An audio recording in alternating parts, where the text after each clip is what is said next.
And hello and welcome to Movies for Dumb Guys. I'm your dumb guy host, Joe Johnson.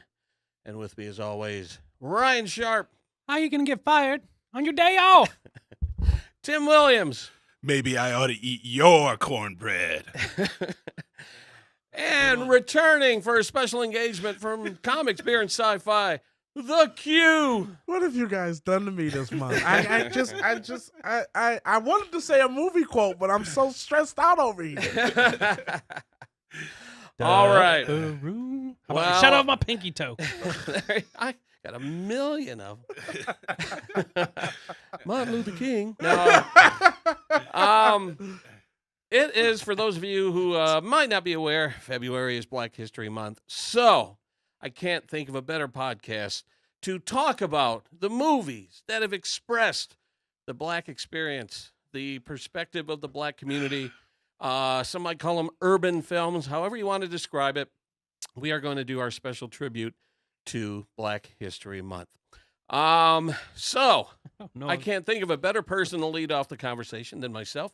So, Really? No. Let's get right to it. Let's get to my favorite movie that seems to capture the Black experience. Why? Why can't I find my own wife? We've gone to a great deal of trouble to select for you a very fine wife. I want a woman that's going to arouse my intellect as well as my loins. Where will you find such a woman? In America. I am Akeem. It's nice to meet you, Akeem. I have recently been placed in charge of garbage. That's good to know. When I look at these contestants for the Miss Black Awareness pageant, I feel good. Apparently, these are the best women Queens has to offer. Pick one and let's go home. Son, you want to keep working here. Stay off the drugs. That is Sexual not chocolate, only everybody. one, Sexual chocolate. one of the greatest comedies of all time, one of my favorite movies of all time. Ryan's sitting there just aching to play a sound effect from his laptop that doesn't seem to be working right now. No, you're wrong. That's not what's not working. Oh, okay. So yeah, this is one of my all-time favorite movies. Absolutely love it. One of the most quotable movies of all time. A great collection of actors and comedians and performances and scenes. Such an iconic movie. I think there's been some talk about possibly doing a sequel in the near future. That would be pretty awesome to see. Ryan, where does Joe. Coming to America rank on your list? It ranks number 1. I thought I was going to steal your thunder. Yeah. Well, I did a soft numbering system with these because there's a lot that are interchangeable, but I think just as many times as I've seen Coming to America, as many times as I quote it in any given day, it has to be up there. It is one of my favorite movies of all time. So yeah, it's number 1. I was surprised it only got 67% on Rotten Tomato. Yeah, I was surprised myself. I thought it would be a lot higher than that. But I was happy to see that the 288 million box office. That was so back from 88. So that was a good job. Yeah. As I was researching some facts and tidbits for this list, I found out that this is the very first time that Eddie Murphy ever played multiple characters in one film, which, of course, went on to become kind of a staple of his in his movies. Tim, your thoughts on Coming to America?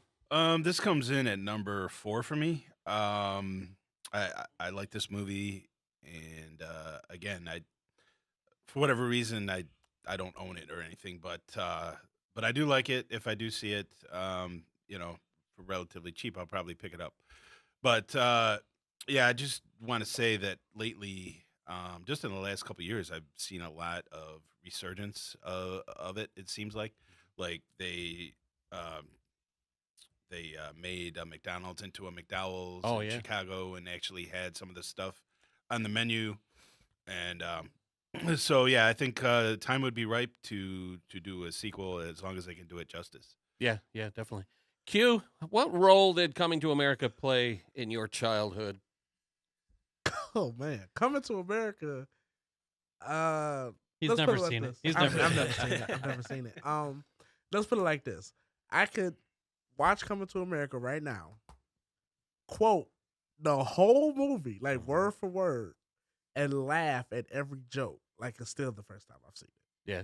Like, it's that impactful in the community. Just, I could walk out and be like, sexual chocolate. And everybody, like, Randy Watson, everybody. Just Jerry Mr. Randy curls. Watson. Jerry curls were a big thing Soul back then. Glow. Somebody sing "So Glow." I can't go up that high. I can't either. Not anymore. But You're so The royal penis is clean. there you go.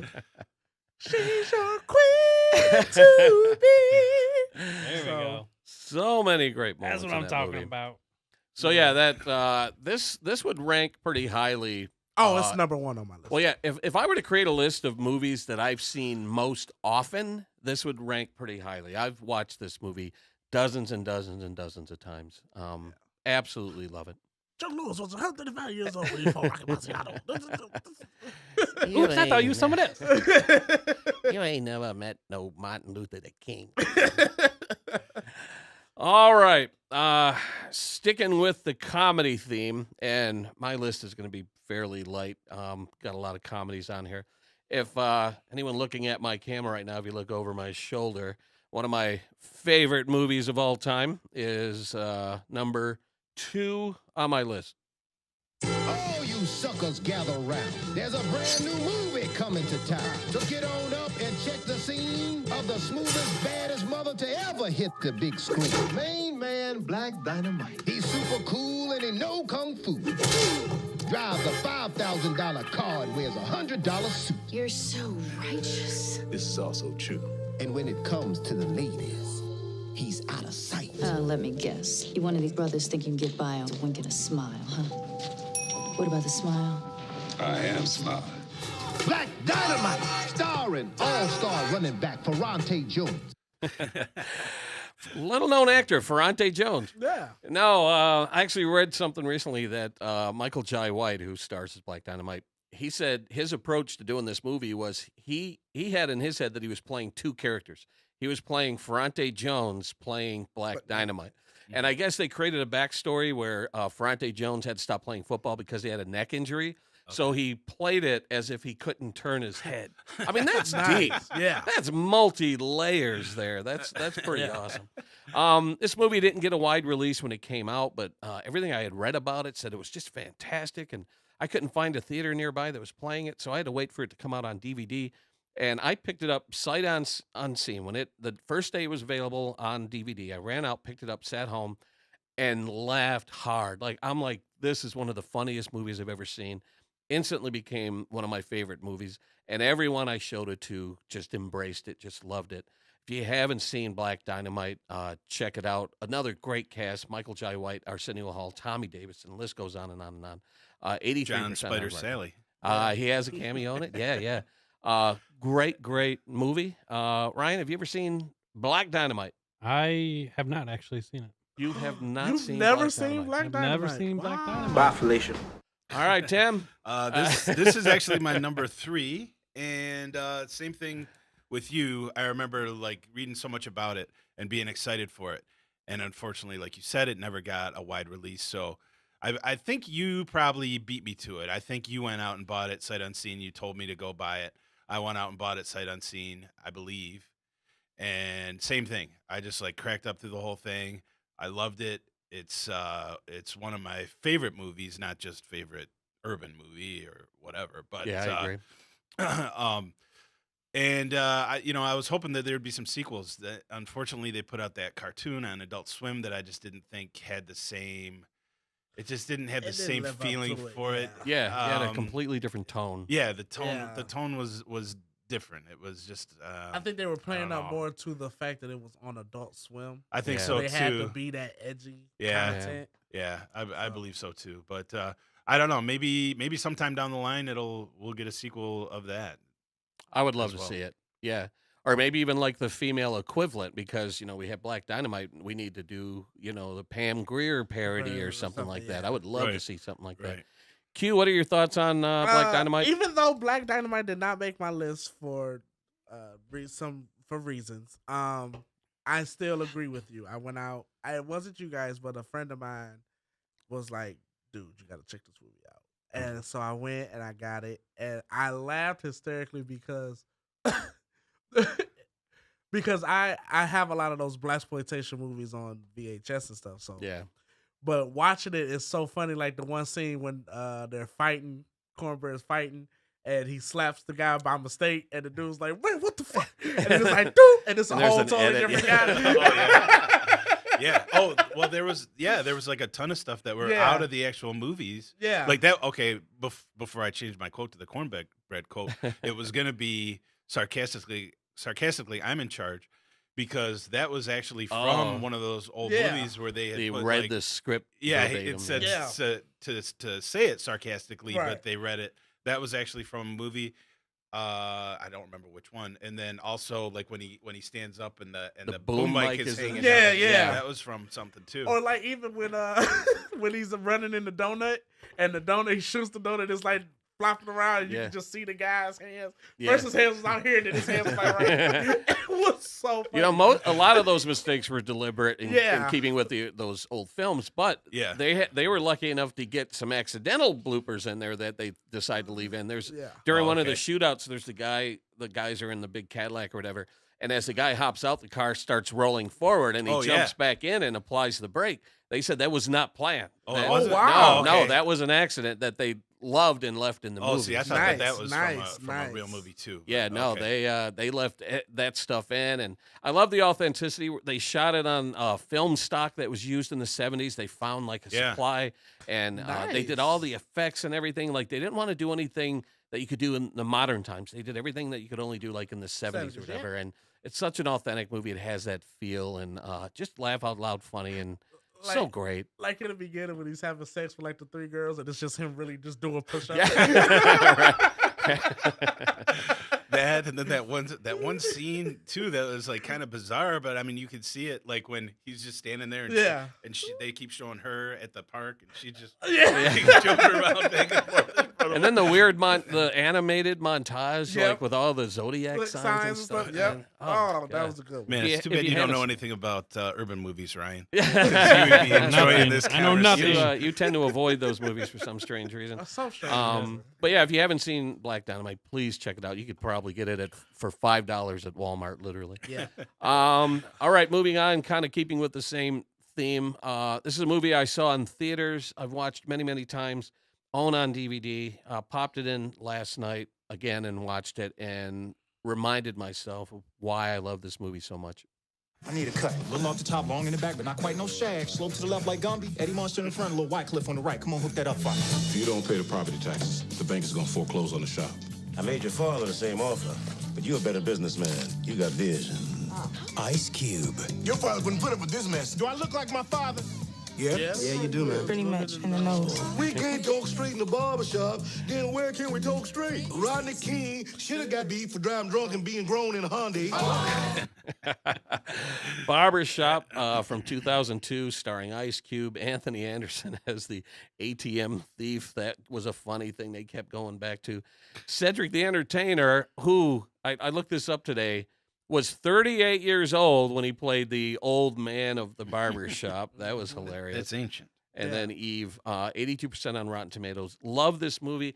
I will probably only get to Friday in a little bit, but I got to say this. I felt that Barbershop was a better, more polished, better acted version of Friday, where it was kind of a day in the life, a lot of great characters, a lot of great dialogue. So it's almost like they kind of took Friday and did it one. I'm sorry, your answer must be in the form of a question. That is For playing. crazy. That's my opinion. I thought it was well acted, well shot, well edited. I thought it was funnier. I loved everything about Barbershop. Funnier. Yes. I don't know about funnier. Man. I Like don't know Joe, about you were funnier. you were off. You were on a good roll there for a second there. Yeah. Yeah. Like you were doing good. I was like, all right, barbershop, that's cool. Yeah, good job, Joe. And then you had to go and muck it up. So Yeah. It's my opinion. No, it's your I mean, opinion. yeah, It's you. your I mean, opinion. you can be wrong with your opinion. That's fine. Ryan, your thoughts on Barbershop? Now, Barbershop made my list of 20. I really enjoy this. It is really hilarious. From everything from just the banter in the barbershop to the ATM. It definitely is a great thing. It is very quotable.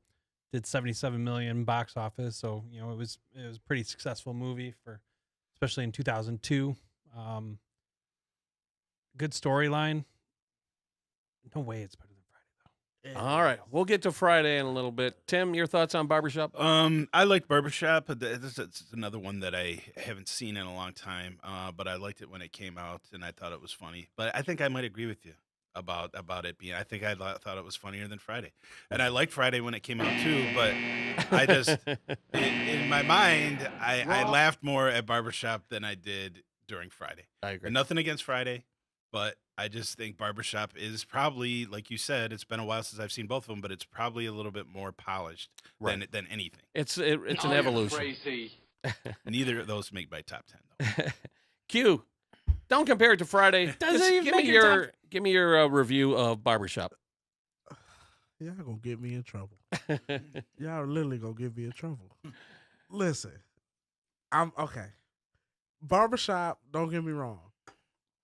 Okay, so Wow, this is gonna be good. because I'm trying to Popcorn. I'm trying to explain. Okay, look, Let me explain. Barbershop did not crack my top 10. Okay. Okay, it was in my top 10, but it had to come out. Okay. Okay, Friday, however, is still in my top 10. Okay. I let's put it like this. I understand what you say when you say it's more polished, better edited, all that other stuff. Friday was his first movie, Right. so he was learning. Exactly. That's So my point. I get that. That's I my get point. But I that doesn't understand mean that. it's a better movie. Clerks was Kevin Smith's first movie, and it was in black and white. It sucked, but it was way better than a lot of the other stuff that he than did Mallrats. after he after he But- learned how to use stuff. I can see both points because Friday has been my life and Barbershop is still my life. Like I still go to the barbershop, and I go to the barbershop even when I don't need a haircut. Yeah. So It's just just an a thing. It's Americana. yeah, it's I mean, American. That's just American. Yeah, Everyone yeah. goes to the barbershop Yeah. to have conversation, just to get away from the women. Yeah. And just have conversations. And that's why I with think men. barbershop like transcends race. I think Yeah. anyone could relate to being in the Anybody can barbershop relate with to being in old the guys and young Yeah. guys, talk about politics, talk about sports, whatever you want. Right. And I think that's why the movie was so successful. I don't have this experience at Great Clips. Well, you I go. used to- That's Weird. because you go to a franchise. You know, Weird. back in the Gotta day, go to barbershops barbershop. weren't franchise. But then they screwed it up with they ruined it by combining. Yeah, I still haven't seen that one. The third one. Yeah, I still haven't seen it. Yeah. That's what is it? Beauty barber- shop, Beauty shop. That's right. No, yeah. beauty. I've only no, ever they seen had Well, a there's- beauty shop. and then And the then third barbershop. one- Barbershop 2, like It was barbershop 2 back in business, and Yeah. then barbershop 3 was combined. I think I've only Beauty The ever shop. seen beauty the shop first and the one anyway. barbershop. Oh, they did? okay. Yeah. Okay. So they did. Was there 4 total? It was then? 3 of them. Beauty Okay. shop was technically a spinoff of barbershop. But it's part of that same universe. Right? Yeah, it's part of that same universe. Yeah, yeah. Kinda not, because I guess when she started beauty shop, she was really on the other side of town at first. Okay. All right. I guess it was like a prequel to before they combined, before she moved next door I or see. whatever. Okay. So All right, so that's number 3 on my list. Number 4 is a movie we talked about several times on this podcast. Prince in his first motion picture.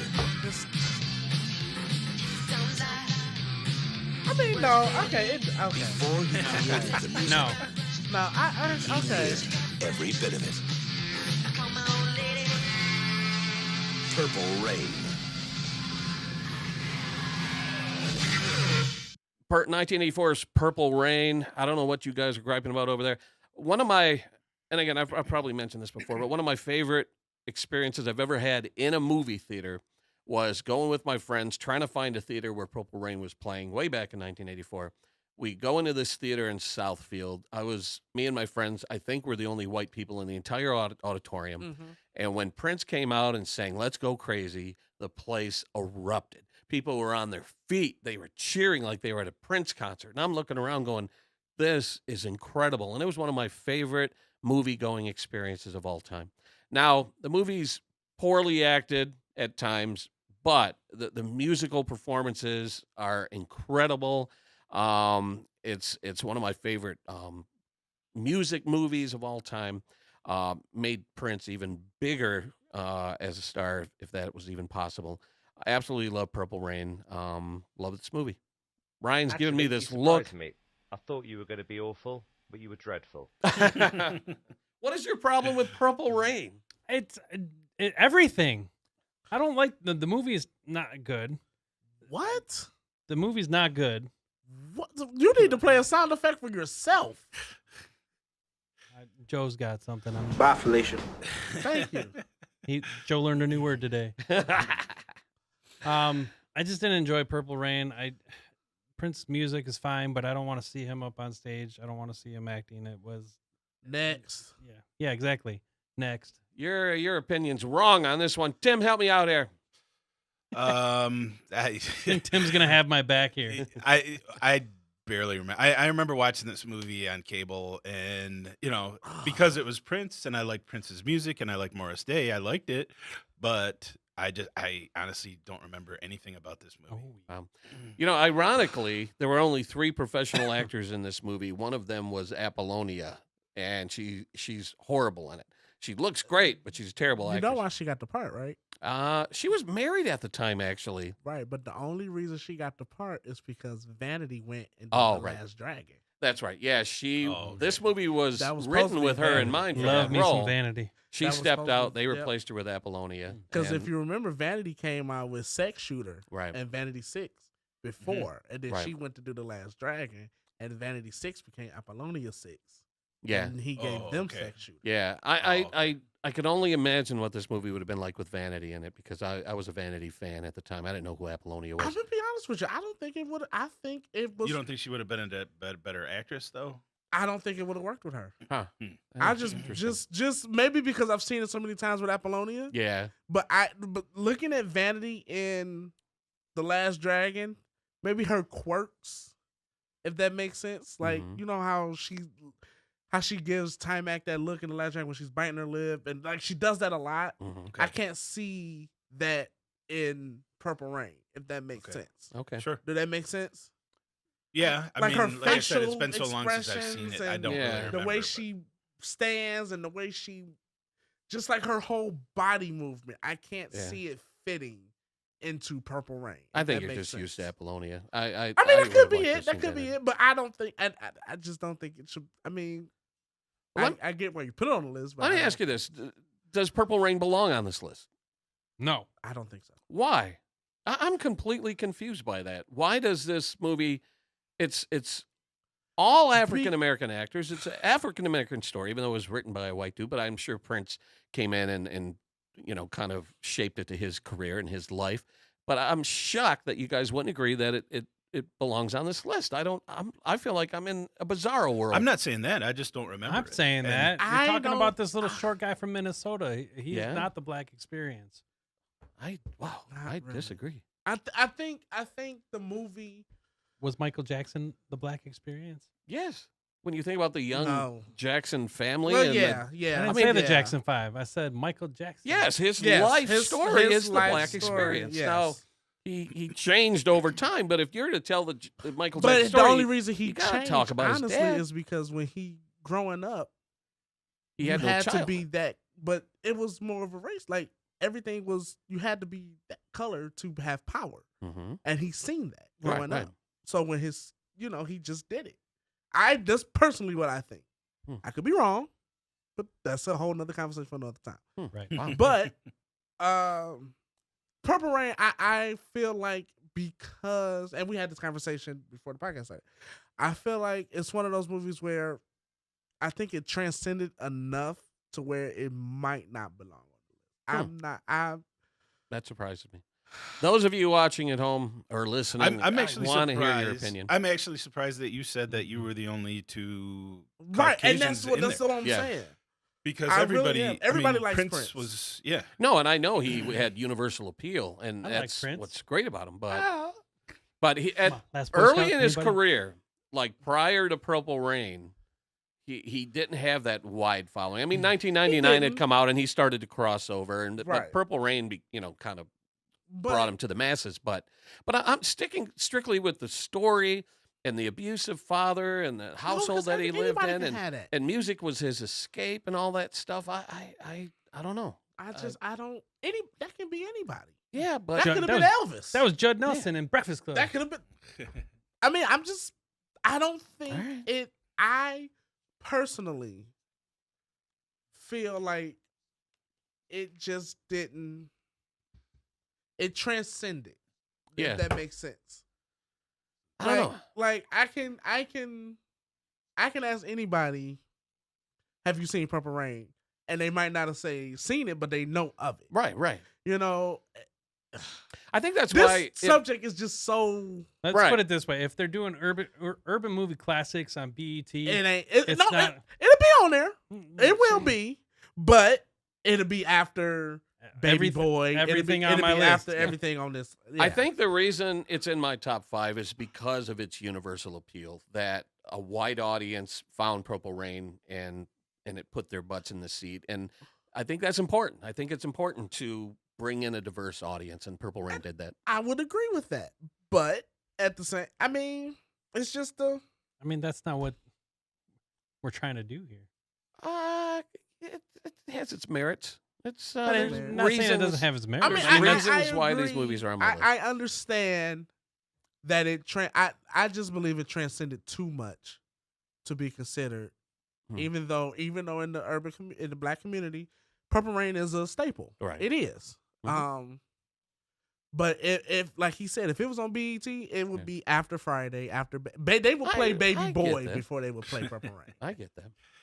All right, let's move on to number 5.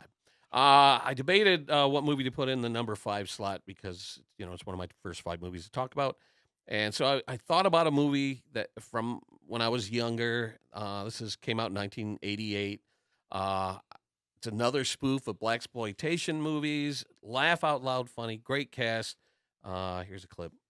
Now, you boys can leave either through the window or the stairs. We gonna take the stairs. We'll take the stairs. I'm gonna get you, sucker. You know what I mean, brother? Well, actually, I don't. I didn't grow up around blacks. Now, I grew up in the suburbs. My dad was a lawyer, my mom was a doctor, and all my friends were white. Who are these guys? It's my theme music. Every good hero should have some. I'm gonna get you, sucker. Don't say that. I'm gonna get you, sucker. Even if you can't say it, you got to see it. I got you, sucker. This is 1988. In Living Color was huge at the time. The Wayans were huge. Keenan Ivory wrote, directed, and starred in the movie. Damon Wayans had an appearance in this. The Wayans family was huge at the time. You could almost call this the In Living Color movie because so many people crossed over into this film. Incredible cast starring Bernie Casey, Antonio Fargas from Starsky and Hutch, Isaac Hayes, Jim Brown, Chris Rock with his unforgettable scene in there. And I just learned this the other day. This is actually an idea from Eddie Murphy. Keenan Ivory Wayans was talking to Eddie Murphy, and he had this idea for this blaxploitation spoof. And Keenan Ivory said, I like that. Can I use it? And Eddie Murphy let him use it. So it's from the mind of Eddie Murphy, but Keenan Ivory Wayans carried it out. One of the funniest comedies I've ever seen. Absolutely love this movie. Great movie. Ryan, you ever see this one? Yeah, it's a good movie. I like it. Of course, the Chris Rock scene you brought up. I quote it all the time. How much for one rib? Got change for 100. Well, you just pour it in my hand. So, yeah, hilarious. Of course. Didn't make my list though. Yeah. Just Tim? because I think there's way better movies. Okay, I like this movie too. It didn't make my top 10, but now was that Chris Rock character? Did that originate in that movie? Because I remember him doing that on In Living Color. Which came first? Do you remember? I don't recall. The I chicken. Don't know. Because I remember him trying to buy a can of soda on In Living Color, and at one point he was like, "Can I just open it and sniff the bubbles?" Yeah, I don't know. But, I have to look. That up. Because he did that character on In Living Color too, but I don't know which came first. But anyway, yeah, I like this movie, but kind of the same with Purple Rain. I don't think I saw it at the theater. I remember watching it on cable or renting it probably, and I liked it. But it's another one that I'd spent so long since I've seen. I don't really remember a whole lot about it. About a year after this movie came out, I sat in the audience for a taping of In Living Color.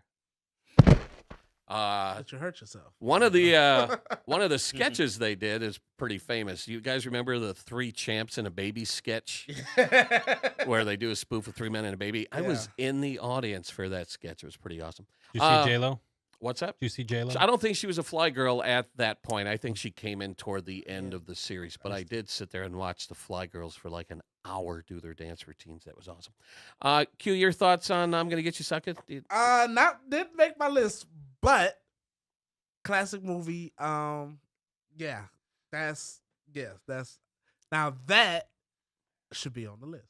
All right, thank you. Now, those 5 movies, those are movies that I saw in the theater that impacted my youth, that meant a lot to me, and that's why they rank so highly on my personal list. And again, I need to remind our listeners that these movies are our favorite movies. My list isn't necessarily the best movies that ever came out. They're my favorite movies, and those rank high up. So I have some more. We'll get to them if we have time. I'm going to start going around the table. Ryan, what we talked about Coming to America. So what's number 2 on your list? So Coming to America is my number 1. Of course, like we said, I can quote it from start to finish. My number 2 movie, I can do the exact same thing with. I know probably every word. I can sing it or quote it along with the movie as it plays. We've already brought it up, and that is Friday. That's my number 2. Mm-hmm. It is an amazing movie. It has so many awesome quotes.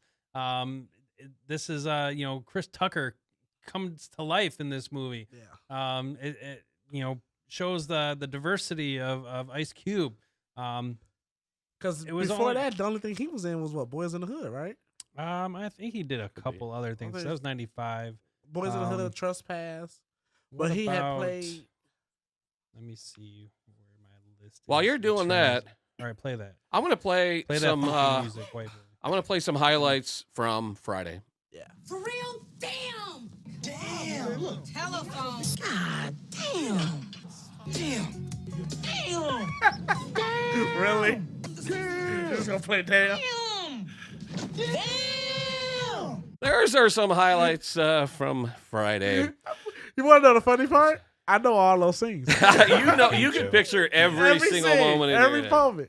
Now, in all fairness, the movie was largely improvised, and that shows. And it's comparing it to Clerks is a great comparison because Ice Cube actually admitted that Clerks was an inspiration, and so there's a lot of similarities with Clerks. It was, and so there's a lot of similarities, and the filmmaking skills for that particular movie were really rough. I think it's hilarious. I think it's very funny, laugh out loud funny. But it's uneven. Like, it has a certain tone for the first 90-plus minutes, and then it takes a dark turn. Like, what just happened? Oh, playing with my money is like playing with my emotions. So it's rough, but it's never funny. get no ice cream. Budget was only $3.5 million. It made $28.2. Yeah, and I'm sure that 76 launched on Rotten Tomatoes. Cube Vision. It really did. It's something that I will always forever sit down and watch. I will always forever quote.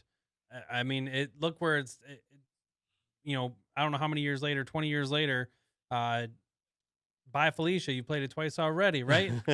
I mean, that came out. Bye Felicia. There you go. So that, made its way into society. You know why it had a resurgence? Is because from what I read, it was used in Compton. Straight out of Compton. Right, yeah. right, which I'm sure we'll talk about. And then, so all the memes, the damn, it's all over the place still today. It's what you just got on my 40 on right. Come on, man. I got mind control over Debo. Tell me shut up. I'll be quiet, but when he leave, I'll be talking again. It's like he gonna cry when he get in the car. Like, come on, man. I ain't gonna tell nobody else though. Now, if it is true that Chris Tucker ad-libbed most of his lines, that shows you his comedy genius. That if he's making that stuff up, and I'm sure he had it in a holster ready to go, but it's some funny stuff right there. Call me. I'm gonna call you. I look like Janet Jackson. Like Freddie Jackson. Awesome. That is like, come on, man. That's one of the I'm gonna go home and watch it. Yeah, like that's one of the best movies ever. I'm sorry. Yeah, I think I said it. Funny, but not a great movie. Let's just say this, Joe. You just recently watched it. Yes. Yeah, you just seen it. I Right? know. If you would have saw it back when it originally came out. April Your- 26, 1995. Yeah, your thoughts may have been different. I agree. I think nostalgia plays a big role when you're ranking movies. Nostalgia has a big role. So this Yes. movie wasn't a part of my youth growing up. Part of So mine. I Mine saw too. it Mine too. objectively. And Part of mine. It was part of my everyday. Yeah. yeah. That Like was the same- everyday life for me. I so. got to say, I laughed out loud when the dad calls him into the bathroom. Oh, yeah.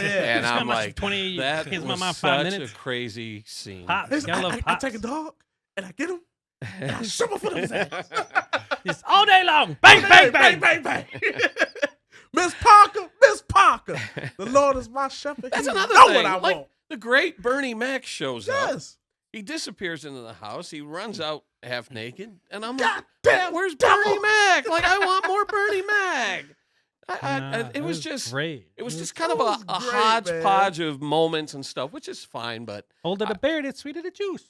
and Man, it's supposed to be black in the dark. bed. Yeah. Sweet in the juice. Black Oh, little shit, black motherfucker little too. Now I'm curious. I didn't see the sequels. Did the production values increase? And what is your opinion of the sequels that came afterward? Next Friday is is good. Next Good. Friday is excellent. Okay. Friday after next. Bad. Ah, okay. Even with Mighty Mike. All right. Yeah, Bad. yeah. Is Chris Even Tucker with in Money Mike. next Friday? No. No. He's not. No. Oh, I can't even imagine that being. Well, by that time he had did Rush Hour. Yeah. And he had did Money Talk. He Yeah. he But- had got paid $20 million for Rush Hour. But I tell you Right. what, they did a good job Yeah. with Mike Epps. Epps. I think he did a great job in the sequel. And the brat was in there. You know you want. Oh no, Lady Rage. You know you want this cookie. She know all the snacks before they come She know. out. Hostess got a new cupcake coming out. It was great. It was great. Pinky, don't say Pinky. another motherfucking word. Fucking Pinky. You still talking. You still talking. Oh, Yeah, number 2 was crazy. great. Tim, you got anything you want to throw out? Quotable. Just as quotable. Nothing. No, they think these guys got it covered. All right. Number 3. Can't say enough. Man, can't. All right, number 3. This is all struggle time for me because I don't know where to rank these. But I'm gonna go with number 3 is another movie that I will just watch no matter what, whenever it's on, and that is Best Man. Okay. Now, Best Man, I'm sure Joe you've not seen. Tim, have you Not seen I it? don't think so. Okay, I've Is it seen a it, but I wedding haven't movie? seen it. Best. Oh, go ahead, Right. Ryan. So I'll just In a give you the synopsis. Is Tay Diggs is a writer, and he writes a book loosely based off of his life of him and his friends together. And there's Morris Chestnut is getting married, and they're best friends, and so the whole group gets back together, and they find out about the book, and it like some secrets come out from the book, and it throws a whole big thing into. Like there's some adultery, or it wasn't adultery. It was like best friend shenanigans. Like, oops, I slept with your girlfriend. So there's a lot of stuff that went on. I think it's hilarious. It's great cast. Nia Long's in it. Morris Chestnut, Tate Diggs. Like the list goes on and on. It is just a great movie from start to finish, and it has a whole bunch of different emotions from happy, sad. It's quotable again. I always love quotes. And it's got 72% on Rotten Tomatoes. Tim, have you seen this? That does not sound familiar. I don't think I have. Best Man. Oh, I'm sorry. Go ahead. But I was gonna say, Best Man is that movie that is actually a good, really good movie. Yes. But it's still a urban movie. It's still a black. Okay. So correct me if I'm wrong. Is it a black version of like Diner or Big Chill, something like that? No. It's just kind of its own thing. Yeah, it's just kind of Okay. its own thing. All It's right. just like he said. It's just pretty much friends getting back together. They haven't seen each other in a while, and the whole secret gets out, so it breaks up the friendship. Wedding's off. Wedding's off. Wow. Okay. Then the friends get back together and realize, okay, it was years ago. Blah, blah, blah. It's the type of deal. I'll have to check that one out. Yeah, That it's a really sounds good good. one. It's great. Really good one. Really good one. All right. What else you got? All right. Number 4 on my list, I'm going to go with Boomerang. Oh, I forgot about Boomerang. How can you forget about Boomerang? I got all these other man. movies. Boomerang. I saw Boomerang once on cable a long time ago. Oh. That's Eddie Murphy, 1992. right? Eddie Yeah. Murphy. It made Halle Berry. $131 million. Robin Givens. Robin Givens. Mrs. Mike Tyson at the time. Yeah. Oh, David Allen Greer. Yeah, is David in Allen it. Greer. Martin Lawrence is was in in it. there. Yep.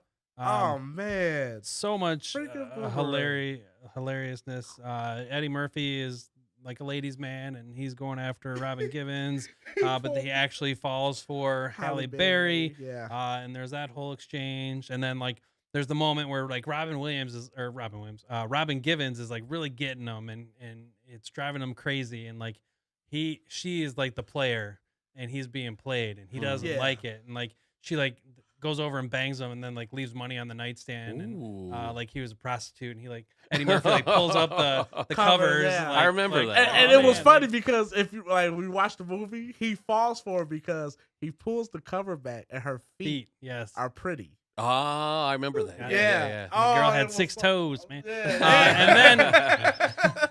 And then we also got to mention Lady Eloise in this movie, which is Eartha Kitt, which you guys may know as a famous singer. She was Catwoman on the Batman. Yeah, she was number 86, I think it was, on the Greatest Women of Rock and Roll history. She sang Santa Baby, and I can never ever get her out of my head going my kiss as she's putting the moves on Eddie Murphy and making him sleep with her. So she had a big hit called C'est Si Bon. Yes, that was a good one. So. Just a great all-around movie. It also has Pops in it, with his mushroom suit, and talking about gotta coordinate. I gotta revisit this movie. Like I said, I remember when it was a staple on cable, and I remember watching this movie and enjoying it, but I haven't even thought of this movie in 20 years. They come out with a TV show on BET now. David Allen, I just remember David Allen Greer was like crying. My parents are banging in your bathroom.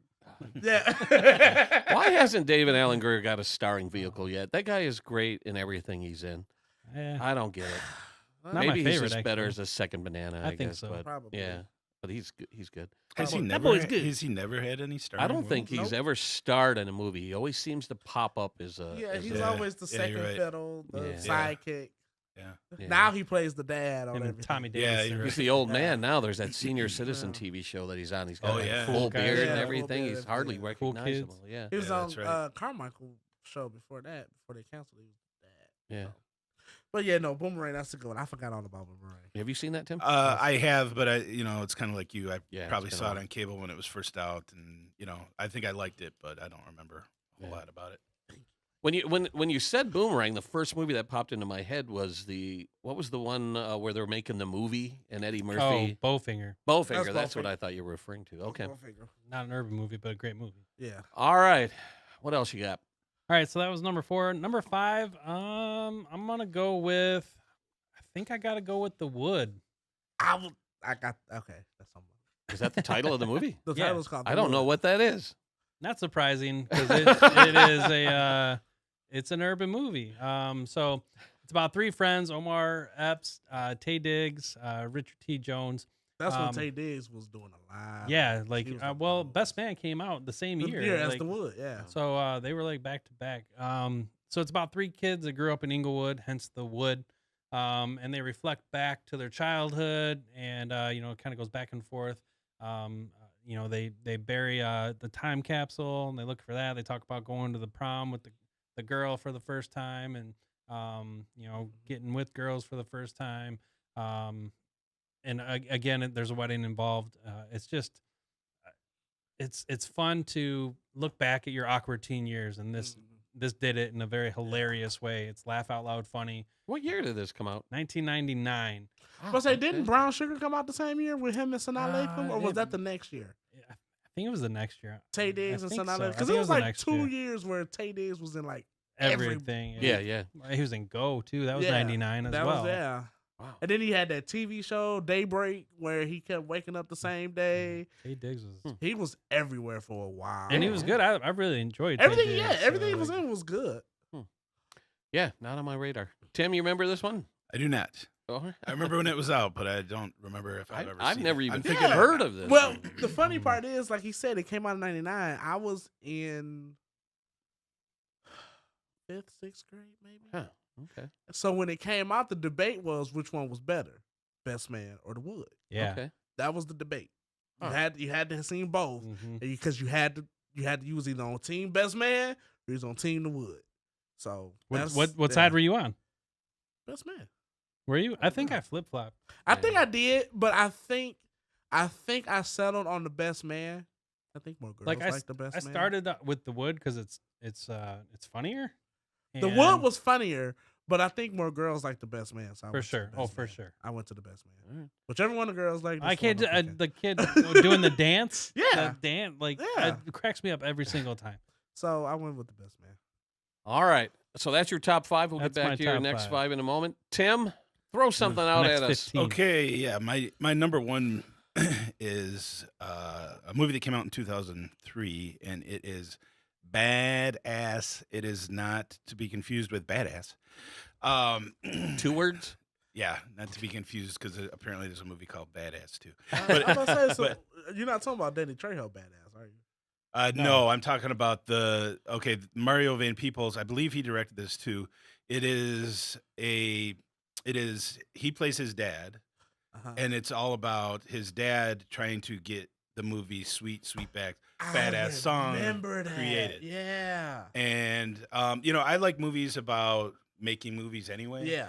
So I really liked this movie a lot. I mean, it's been a little while since I've seen it, but I remember like in 2003 thinking it was really great. I think it might have even got nominated for some awards. I'm not positive, but anyway, it just kind of shows his dad, Melvin Van Peebles, like the struggles that he had getting this movie made, and a lot of shady things too, that he did to get it made, and a lot of criticisms for some of the things that he did, like because he wanted Mario Van Peebles when he was probably like 9 years old, or maybe he was 11, but but pretty young, but he wanted him to be in these kind of like racy sex scenes in this movie when he was young, and he was writing bad checks to people, and I think he was filming a lot of stuff without the permit.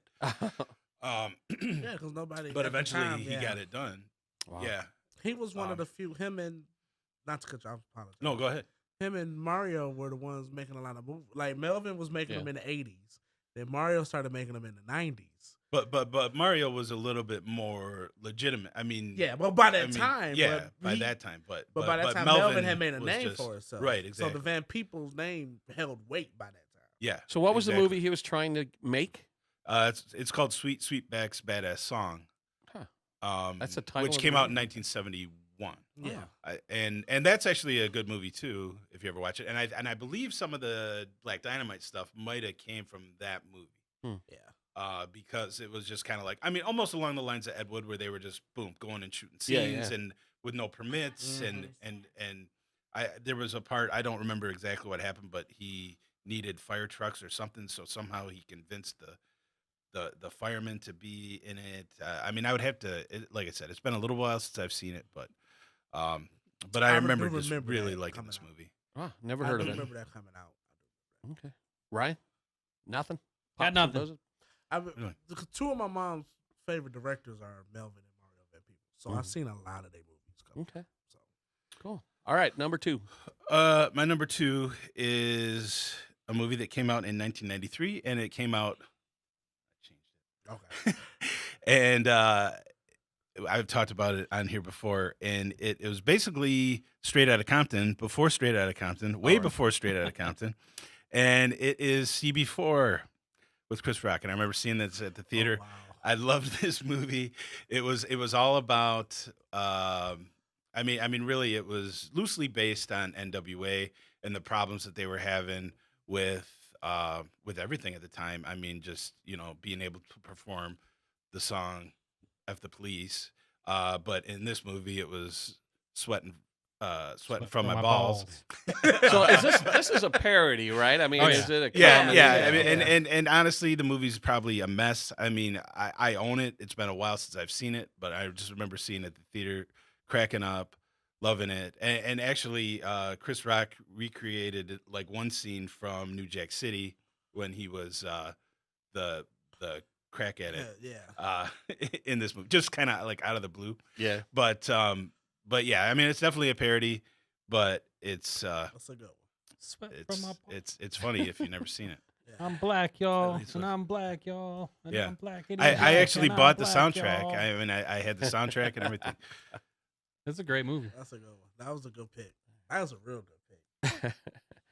All right. Yeah, you've brought it up before. I think I watched the I brought it trailer, up but quite I a haven't few seen times. it yet. Yeah.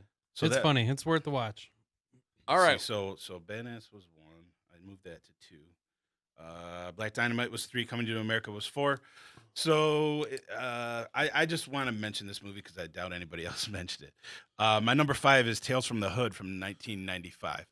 I don't think that. I mean, there's a little bit of a resurgence of it now because of Jordan Peele, but there's a lot of horror movies, urban horror movies that just don't get the attention they deserve. This is definitely one of them. It's an anthology movie, and I just think it was criminally underrated and underseen. Like Bones with Snoop Dogg. Yeah, Bones with too. Snoop Dogg. Right, Real good. and it's been a long time since I've seen that. But like I said, this was an anthology movie, and it was all about. I mean, Give me your favorite. An anthology has like several short stories in it. Give me a there was nutshell of one of the where stories. a guy had little doll. Well, okay, it's been a while since I've seen it, but there was like little dolls that somebody collected. Do you remember that? And then at the end, for whatever reason, it was all like, I think it was kids that go into, was it a museum? I want to say it was a museum. I'm trying to think of like the wraparound. And basically he was trying to teach them a lesson. So he was telling them like these 4 different tales. And they went into the museum, but he was trying to he was telling them the stories. Yeah. And I don't remember the one. But it was, I don't know if it was like a racist guy or something, or they had put the souls into the puppets or whatever. But anyway, the puppets eventually come to life and hunt them down at the end. Or they're like little voodoo dolls or something. Like I said, it's been a while since I've seen this one, but I definitely just wanted to get this one mentioned. Okay. Too. Creepy mortician attempts to scare a teenage drug dealer and his friends straight by telling them 4 horrifying stories. Yeah.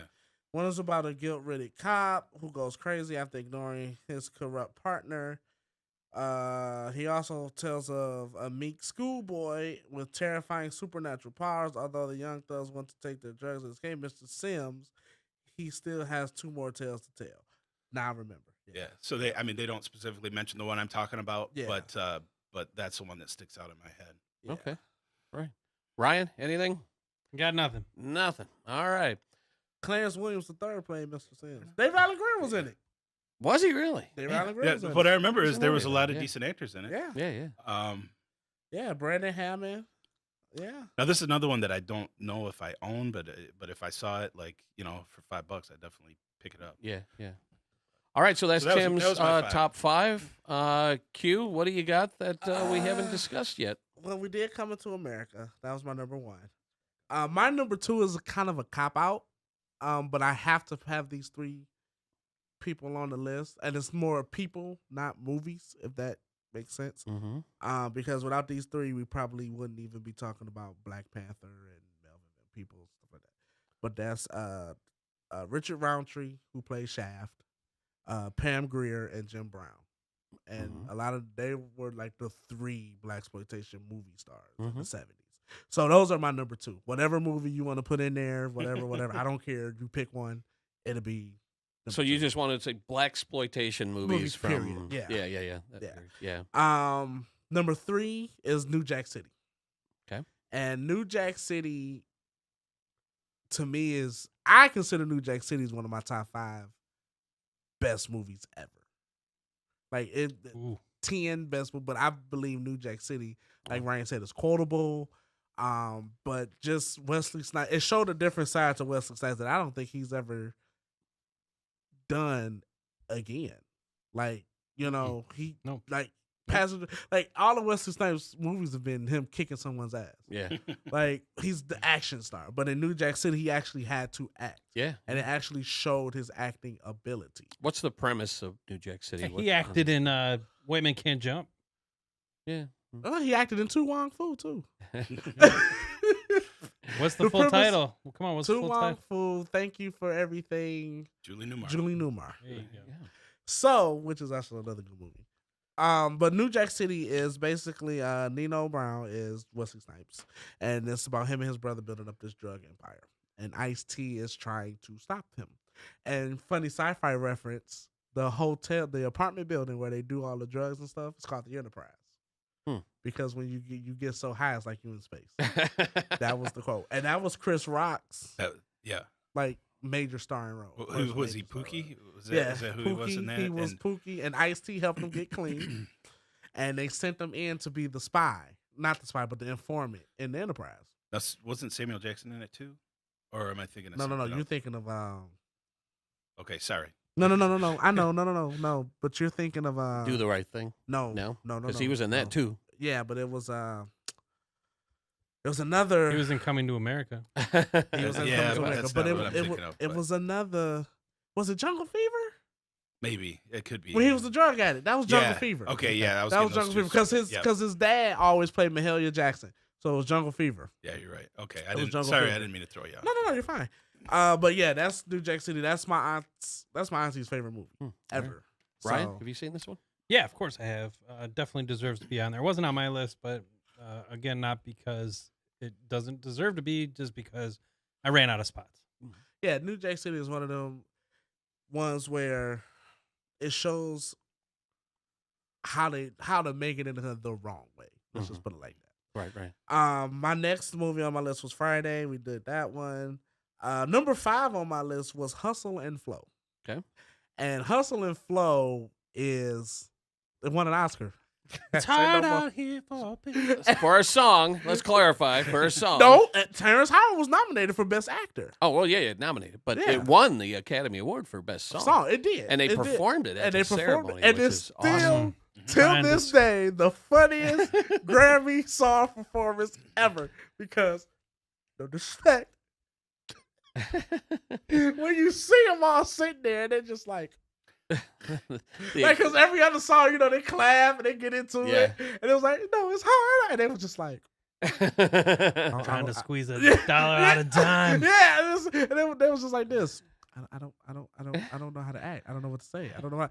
And I'm uncomfortable. Wacky kids in your rap music. Yeah, and the funny part about that year, and I think we talked about this off the camera or whatever. Terrence Howard was nominated for Best Actor. Don Cheadle was nominated for Hotel Rwanda, and was also nominated for Crash for Best Supporting Actor. Jamie Foxx was nominated twice that year for Ray. So that was all the same year. Oh, And Collateral with Tom Cruise. He was nominated for Best Supporting Actor and Best Actor. So every other award category literally went to everybody else. Yeah. Like Hotel Rwanda won for like Best Costume or whatever. And then like Best Picture went to somebody else. And then like I think somebody else won in the category, where Jamie Foxx. I think Don Cheadle won Best Supporting for Crash. I'm assuming, I think. And then like they gave everybody else an award because they knew Jamie Foxx was gonna win for Ray. So like everybody else won an award in every other category. Because we was all just sitting there because we was all sitting there like, okay, well Jamie Foxx better win for Ray. Like, blah, blah, blah. And then as I like going through the night and I'm seeing everybody else win an award, and Ray was nominated in these other categories too. He just wasn't winning. Yeah. Oh, okay. It just wasn't winning because they knew. Yeah, he was the front runner. Yeah, you knew Jamie Foxx was gonna win for Ray. Yeah. So like everything else was winning. So I felt like they really just gave Hustle and Flow the award because it was like, well, it's only nominated in 2 categories. If it don't win something, it's like, you know what I'm saying? So we'll just give it to the rap song. And it was like, okay, whatever. But to me, that's still the funniest Oscar moment ever. Because like the next award. And I was like, it's never going to be another rap song that ever wins again. Because the next award, when they were coming out presenting, you could still hear 3 6 Mafia in the back celebrate. And they were still in the back celebrating. And like the lady was like, oh, they're still back there celebrating. And I was just like, I'll shut the hell up now. Like, you know what I'm saying? So, but yeah, that rounds out my top 5. All right, I'm going to throw out my next 5. I'm throwing out Black Panther. I just watched it again recently, directed by Ryan Coogler. This movie was embraced by the African American community, and as I watched it again recently, I see why. a fantasy movie, a sci-fi movie, or whatever you want to call it, allows these characters to say things that people in the real world are thinking, but when you sugarcoat it in the world of a comic book movie, you're able to get away with things. So imagine, a movie that takes place in the real world saying, I want to get an army together and kill all white people. People would be like, "Oh my god!" Yeah. But in Black Panther, they got away with it. Yeah, and pretty much. and I think that's part of the reason why the movie was embraced is it allowed the characters to say things that you might not be able to get away with in other movies. Of course, it's a sci-fi movie. It's an action flick, so it gets kind of watered down a little bit. But I really do enjoy the story of the movie, and so it's number 6 on my list. Does anyone want to chime in on that, or should I just keep moving on? Yeah, just keep moving on. Go. All right. Because I'm going to be the one to say it. It was not all that.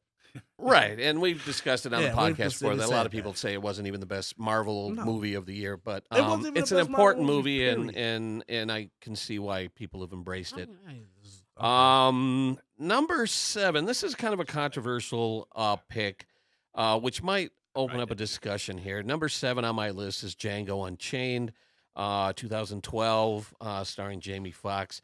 The reason I think this pick is controversial is because it was written and directed by Quentin Tarantino, who is a white man who peppers his scripts with the N-word, which always makes me really uncomfortable when I watch some of his movies.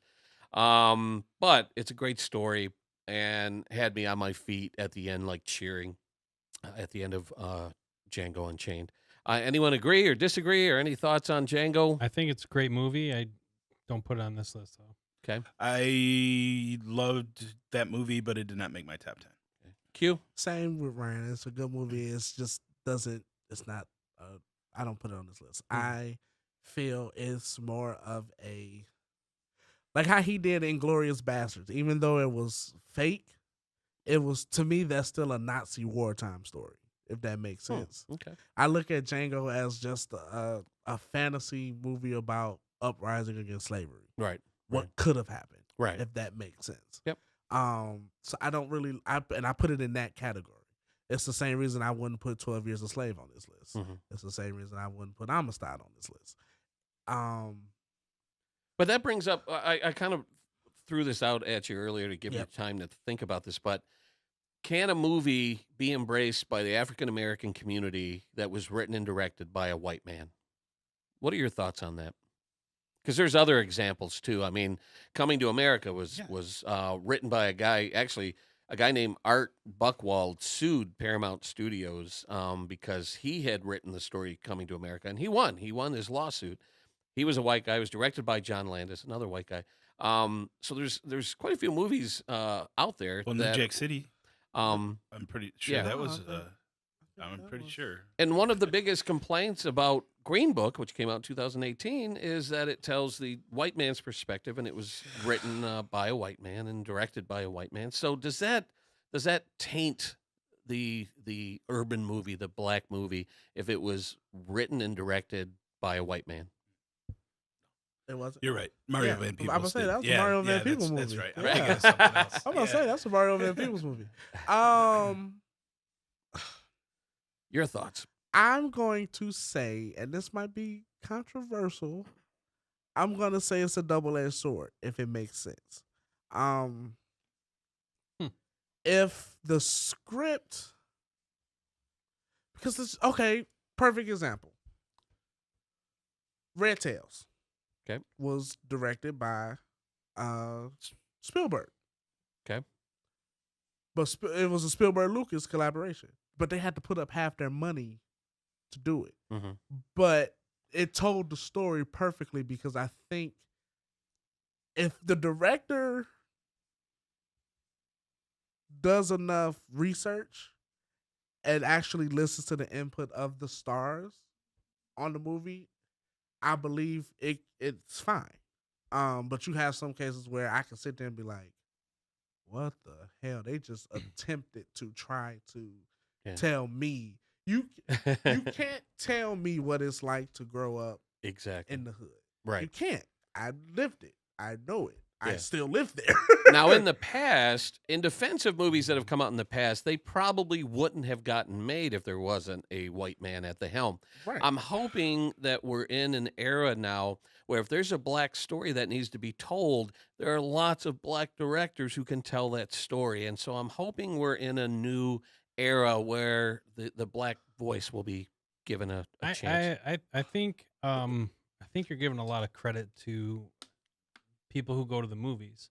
I think a lot of people who really enjoy these movies, they don't know who wrote or directed it. No. So all they care about is who Yeah. stars in it. Well, that was in the past, but today with social media, that gets out That's pretty different. quickly. Yeah, and that's the different that's today. the backlash that Green Book is experiencing. Is if this Sure. movie would have come out 10 years ago, I don't think it would have been a big deal. But now some- these social other movies media- that are considered urban movies or the black experience, if that's what you want to call it, I don't think it mattered as much because it was what was on screen and who was representing it. Right. And because the average movie going fan just goes for their favorite actor and what's on screen and Okay. and I'm guilty of this too. I don't know a lot of directors or who wrote. I got this whole list here. I don't know who wrote most of them. But okay, let's look at it like this then. You know, you have some people like, you know, like my mom like she probably can tell you George Lucas, you know, Steven Spielberg, Alfred Hitchcock. Like she loved like directors that she loved, she could tell you who they are. But you know, but for her at that day and age to know that okay, this is a Mario Van Peebles movie, I need to go out and see this because I need to support him. Yeah. You know, this is a Mario Van Peebles movie. I need to go out and see this. Like, this is like, even with Friday, I need to go out and see this because of that, like you said, that point that if this movie don't make money, we'll never have another opportunity at it. Now, a name that I threw out earlier, and I want you to kind of give your thoughts on this. You know, obviously, Quentin Tarantino is a household name. Everyone knows his work. He directed Jackie Brown. Right. What are your thoughts on that? The funny part about Jackie Brown is Jackie Brown was played a lot in my house. But I think Quentin Tarantino's vision with Jackie Brown was, I'm just going to take what they did in the 70s and modernize it. Which is what he does with almost all of his movies. Yeah, and all different genres. I mean, he's tackled every genre. Right. So I think, and this was really, if you really think about it, I think he even said that this was just basically Pam Grier's hurrah. Like, this is exactly, so he basically was like, look, it's like when Daft Punk did that last album they did with Pharrell and they had to Get Lucky on there. A lot of people don't realize that Nile Rodgers was on that album. He wrote and produced a lot of those songs. When he came into the studio, they basically said, I want you to think as if this was 1977 and you were in the studio with Chic. That's how this whole album is going to be. Right. I honestly believe he just sat Pam Grier down and was like, look, this is coffee. Do what you want. Do what you do. Now, he has the name and the clout to get a movie like that done. I guess my point is I'd like to see Hollywood shift toward, if a script like that is floating around Hollywood, give it to a black director. I would love that. I really would. I think for the most part, we're already there. Yeah. For the most Yeah, part. I think we're real close. Yeah. I mean, look at Black Panther. No, yeah. If that would have been a white director, I don't think that it would get the. I think it would have got a backlash. Honestly, I think it would have. I agree with that. Yeah, I agree with that. But then look at a movie like perfect example, Boys in the Hood. You know, John Singleton. Can you imagine trying to get back then it was a big controversial thing. Can you imagine a white director trying to tell that story? Right. He wouldn't be able to. Yeah. I mean, I'm not saying some white people grew up like that, but it takes a special person to be able to tell that kind of story. You can't tell a story like that unless you live it. You really can't. So, like I said, I think we're heading that way. But as far as a white director telling a black story, I think it depends on the type of story. Right. Even though Ryan Coogler told the story of Black Panther, it was created by Stan Lee. So, exactly. Yeah. So to me it was easier for him because he had a base model, which was the comic book. Right. Now, what he did with Creed was something totally different. Creed, he was like, look, I love Rocky. I'm going to tell the story of Adonis Creed, but I'm going to tell it how he grew up or how I grew up with these situations. that is different, you know. And I think even though I liked Creed 2, I thought it was missing a little something because he didn't direct it. If that makes sense, because I just don't think Sylvester Stallone can connect with the character of Creed, because what fuels Adonis never had the fuel slide, if that makes sense. Yeah, totally. So I just think it's always gonna be that gap, and unfortunately, I think Hollywood is still always gonna have that. All it takes is one to flop. All it takes is one time for a movie with a black director to go, or a female director to go, and then they'll go right back to that same old formula that they've been with. Now, since we're on the topic, I'm going to jump ahead a little bit. I'm going to jump to number 10 on my list. Do the Right Thing came out in 1989, directed by Spike Lee. Now, today, Spike Lee is widely regarded as one of the greatest directors of all time, but shockingly, he did not win an Oscar for this movie. And I think to show the progress of what Hollywood has made over the decade since then, I think he's a lock for the Oscar this year. I think there's no way in heck Spike Lee's going to walk away without an Oscar for Black Klansman. Is Do the Right Thing on your list? It's not. Tim? It is not. Q? It is not, only because again, there's just better movies. But no, I mean, Do the Right Thing is a pinnacle movie. Sure, but there's better. But there are better movies. But there are movies where, even though Do the Right Thing connected with me as I was a kid. Those social issues, I had never experienced them. Really? See, you know what I mean? It was, when this movie came out, it was huge. It made a statement. Okay. It made an impact. But I mean, if we were talking about movies that were kind of like groundbreaking, then it might have made my list. Yeah. But we're talking about our favorites, so that's that's why. Well, It's even like that, like with Do the Right Thing and Lean on Me, let's just compare them two. I can, at the time, Lean on Me connected with me more because I went to a school that was forgotten about, or whatever. Not forgotten about, but where they I was in there where they started putting emphasis on test scores. I was in that generation where you had to pass this test or to get funding, blah, blah, blah, blah, and all that other stuff. So to me, I connect more with Lean on Me than Do the Right Thing. Now I connect more with Do the Right Thing because I'm an adult and I've experienced those things that were happening in Do the Right Thing. Those have happened to me now. Yeah. So now I understand more of Do the Right Thing. The reason Do the Right Thing made my list is because I grew up in Hamtramck, Michigan, and I saw the same thing happen where Hamtramck, for the longest time, like in the 40s and 50s or whatever, had a predominantly Polish population. And as they aged and passed away and younger families came in, housing was cheap and people of color came in, and there was animosity, there was resentment, there was rage. And that's what this movie touches on, is that you had this primarily Italian community in New York, and you have the African Americans coming in, and there was that culture clash between the Italians and the blacks that all it needed was a match. It needed a match, and now Mookie comes in and lights that match. And so you might not say, well, this is an urban movie, but I disagree. This is an urban movie, and it captured what America was going through that. No. Right. No, it is. And, you know, bringing up moving out and moving in is funny because I read an article that they're going to fill in 375 and make it like, you know, to help with the construction of downtown, beautifying downtown. 375 used to be Black Bottom, where all the African Americans used to live. Yeah. So they kicked them out. And my mom is pissed because they kicked them out. They literally kicked them all out to put this freeway here. And now you're about to fill it in 50 years later. Yeah. Where it was already a street. So basically you're just like, well, y'all get out. And now, we fucked up.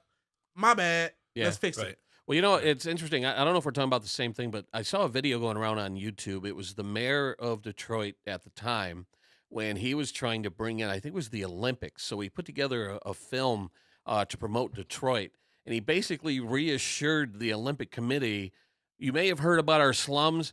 Well, we're not going to have those anymore because we're paving them over. And it's like, well, wait a second. These people are going to go somewhere. Where do you think these people are going to go? So I think we're In talking about Tramp. the same Yep. thing. And that's Yeah, probably when they right. kind of rolling in. Yeah. Yeah, Yep. yeah. So- They found a place to go, but Yeah. it's so. Imagine that. Imagine a time where they said, "Don't worry about that. We're going to We're take fixing care of this." that." Yeah. That's crazy, but it wasn't that long ago. Nope. All right, so that's kind of my top 10. I kind of glossed over a couple. Ryan, round out your top 10. Yeah, I got a lot of stuff to throw out here, and I'll go a little quicker than you slow people that really drag us down. We had some good topics. We had a though. good We had some conversation. good Yeah, conversation. I just got want to say deep. we all It knew got where, deep. We all knew where this conversation was going to it go got when the deep. podcast Right. started. Yeah, yeah. So. I'm gonna bring it back up a little bit. Please do. Harlem Nights is next on my list. Got a Hey, little- that's You funny. shut off my pinky toe. That's Shut off my number. pink That's toe. one of the ones I glossed over. Quit. Number 8 on my list. You Bang, killed bang. my brother. Stop shooting that little motherfucker.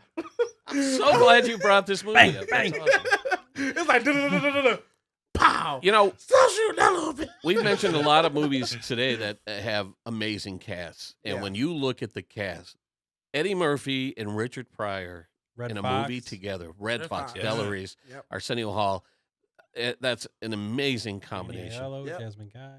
Yeah. Great movie. I'm gonna bring it back down. Hold now. on, before you Oh, move on, one thing I wanted to say is I was wait, reading Joe's got up on something to before I was reading up on Harlem Nights, and Richard Pryor was quoted as saying that after the filming of the movie, he came away thinking that Eddie Murphy didn't like him anymore, and he said the reason is that Richard Pryor was an inspiration for Eddie Murphy, and he's said that many times.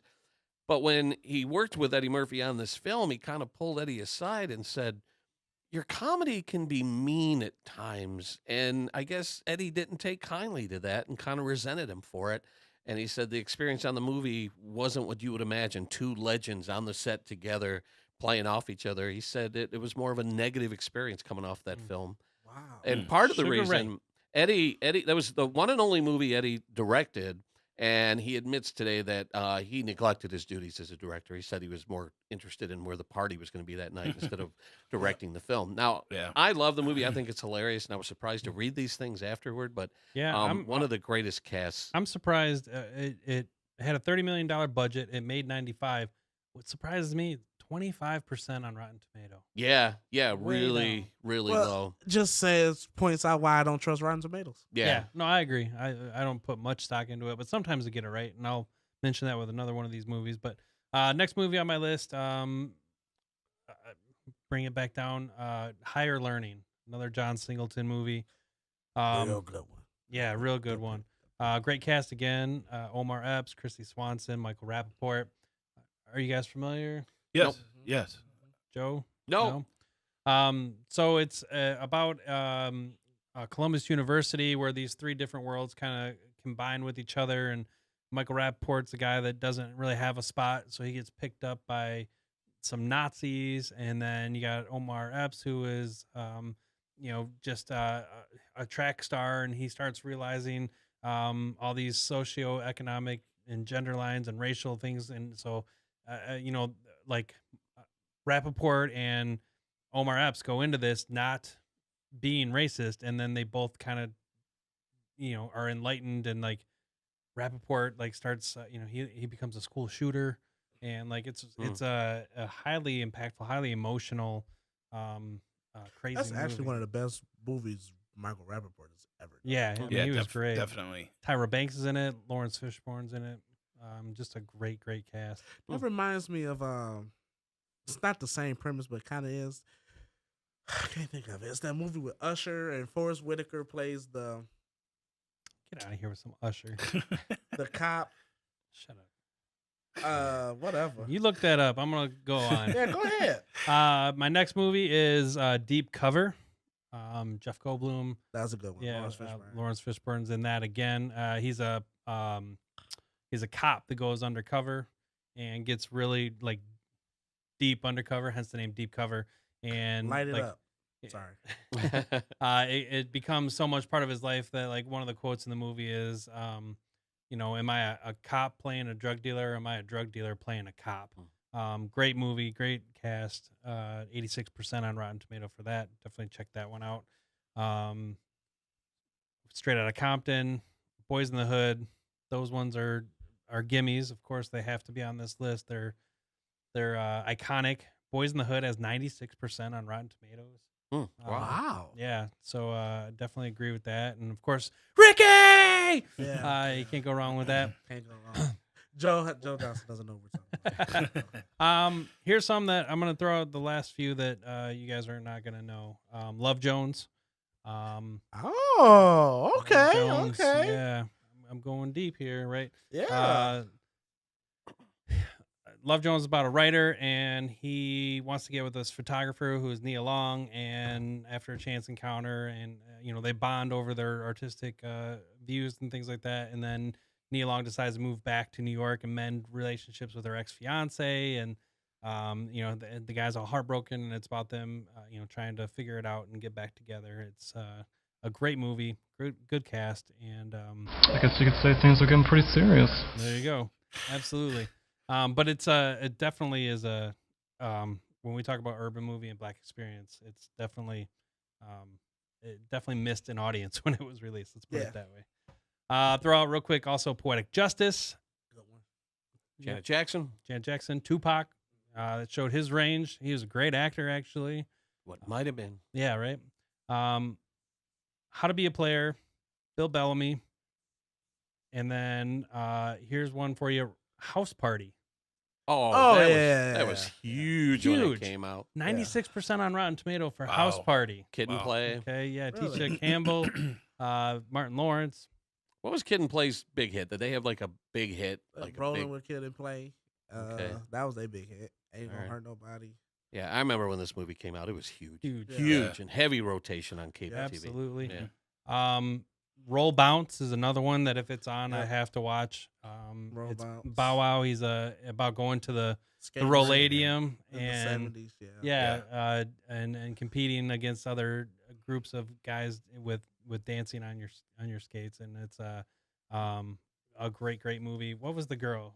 Megan Good. Yep, Megan Good was in that.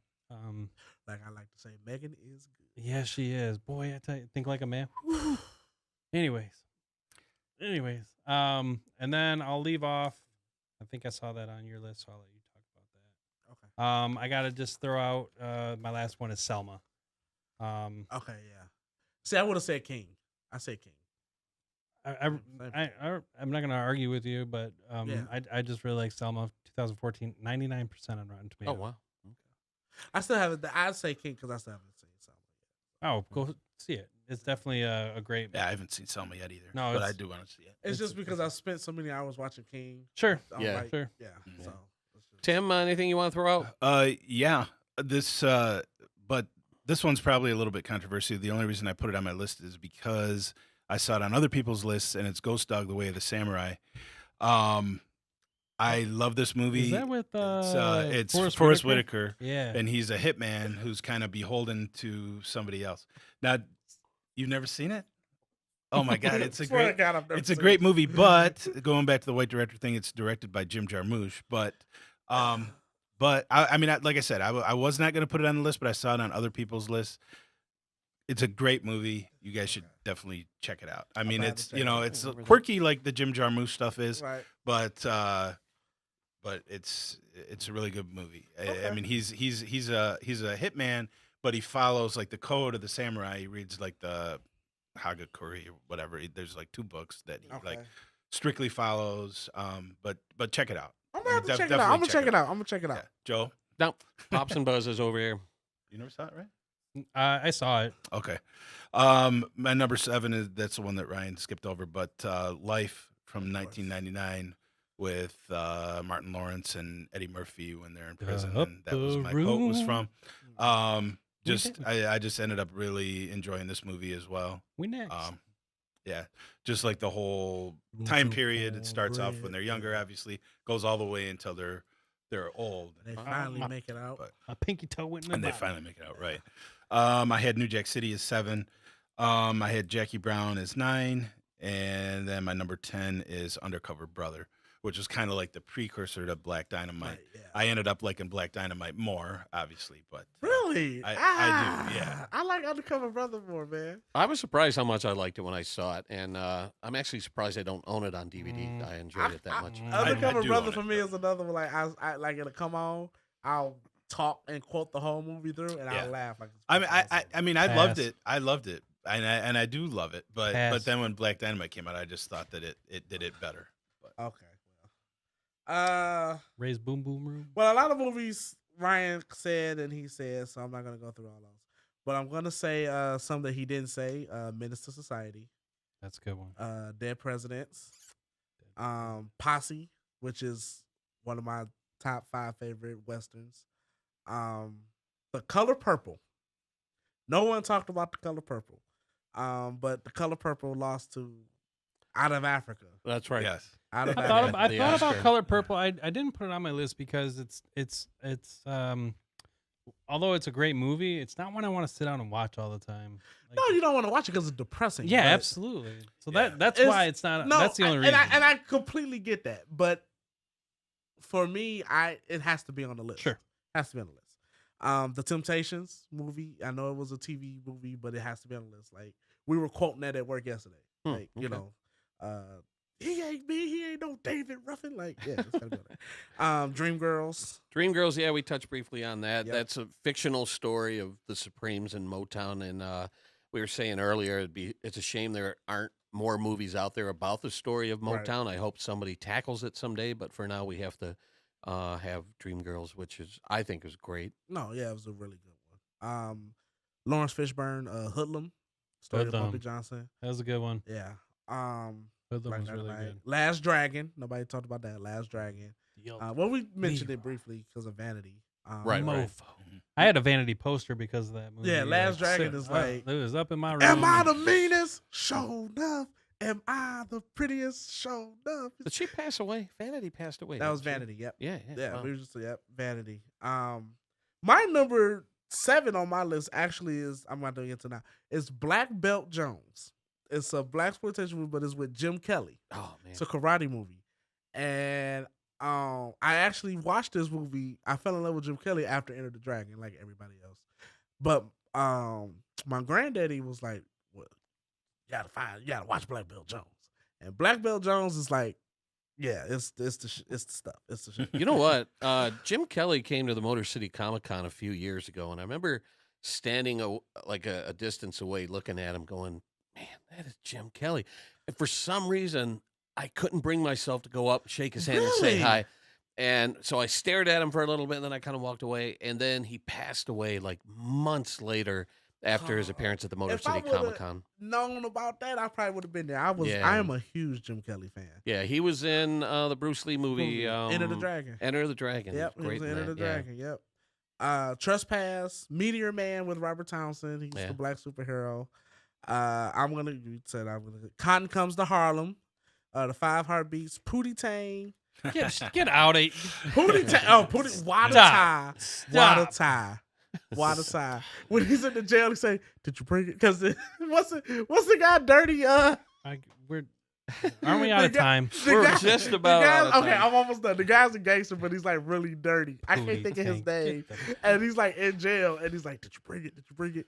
And he slides over. It's like this little ramekin of dirt, and he's like, "Oh yeah."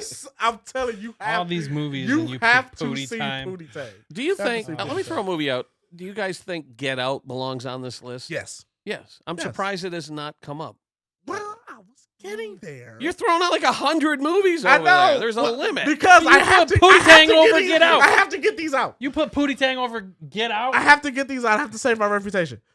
The BET classic Baby Boy with Tyrese and Taraji P. Henson that launched both of their careers, actually. Ving Rhames is in that. I love Ving Rhames. Lean on Me with Morgan Freeman. God, I love that. Surprised that's the first time that came up today. That's number 6 on my list. Okay. And movie. Soul Food is number 7. Okay. Love that movie too. Those are all great. I just want to except for Pootie Tang. Ask something real quick. Water time. A lot of people refer to Black Panther as the first black superhero movie. You mentioned Meteor Man, but we also had Blade. Yeah. We also had Blank Man. Yeah, no, I mean, Blank Man was a legitimate. I know, but Blade is a better example. We had a whole trilogy, and that should not be overlooked. Nope. Yeah. I don't. Maybe because it's positive. I don't know why they say that. I don't get it. Yeah. I don't get it because Like you said, Blade. I'd rather watch Blade. I mean, than watch even Halle Berry as Catwoman. I know it sucked, but still, you can throw that out there. Right. Halle Berry as Catwoman. Yeah. I mean, you had. I think it's the has timing superheroes. of it and the character. The only other movie I want to throw out that tells the story of a young black man's struggle at college and prejudices, Soul Man, starring C. Thomas Howell. Oh my God! I thought you were gonna say The Jerk. I was born my before a God. black child. Oh, The Wiz. We didn't say The Wiz. I'm surprised you didn't. Oh my didn't say The God! Wiz. Like I We thought didn't say that was The gonna be Wiz. way How up did on that your not list. come We didn't say up The Wiz. yet? I didn't say The Wiz because we talked about it with the musicals. So Yeah, I didn't but say The still. Wiz. I But The thought- Wiz. Lady That's a Sings the good Blues Oh, man. with Diana Ross. Throwing out some good ones here at the end. Yeah. So, but I mean, hey. There's so many I thought it of was a them. great. There's It's so so many. many. It's so many. Yeah. Like Well, like I said, when I was researching many. my list, I found this one website that ranks movies, and I went through 500 titles putting together my top. And you 10. only could get 10. Well, I limited myself. Oh, to I thought 10. you said you got a. I thought you said my list is light.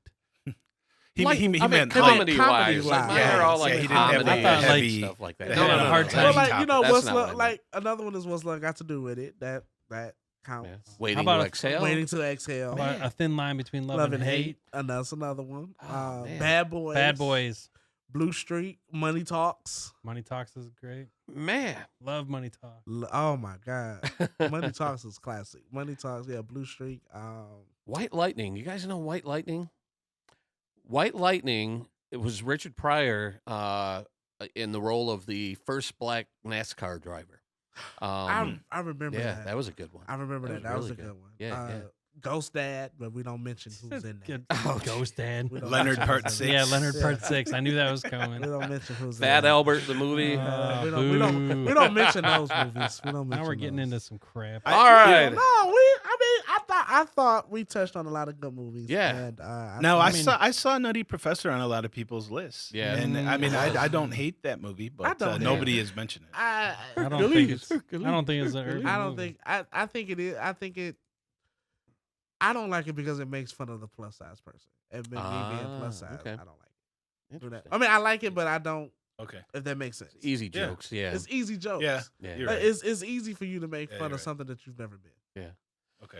All right, great job, guys. Really glad we got together to talk about this. And thanks for coming in, everybody. That was a great conversation. And I hope our listeners and viewers enjoyed it. And we will see you next time on, what's the name of this podcast? The Movies for Dumb Guys. Ricky!